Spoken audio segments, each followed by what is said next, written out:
John Baksas, who's the global CEO of Telenor, hear out what he had to make of the news flow in the telecom sector. From a Telenor perspective, I think it's utterly important that the industry steps forward and say collectively what we mean about the TRAI recommendations that came forward last week. We're not in agreement on all aspects, but the overall picture that this is a very tough regulatory framework that will put a lot of negative sentiment into further and deeper investments in telecom in India for years.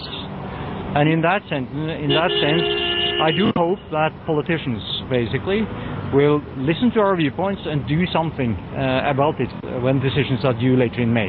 Mr. Baksas, what happens in the event that you pull out of India? Asia is really the growth engine for the company. What happens that? Do you explore other geographies or what happens in that event, sir? Telenor has been in Asia for more than 15 years in other countries. We came to India to participate in a long-term project where we knew that it would be losses up front. We are underway to reach break-even in 2013 with now close to 14 million customers being networked. So it's a pity for us if this one falls apart because of the regulatory framework. But there needs to be changes for us. If we cannot see any of those changes in place, we will be forced to withdraw from India.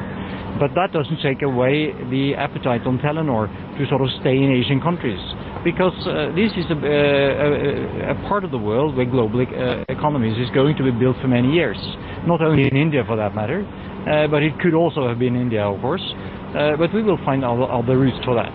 Mr. Baksas, one last question. How much of a pressure are you from Norwegian shareholders to exit India, given that you have burnt a lot of cash, you've written off 14,000 crores in India?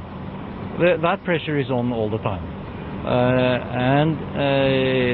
It's no secret that shareholders have been critical to our entry to India.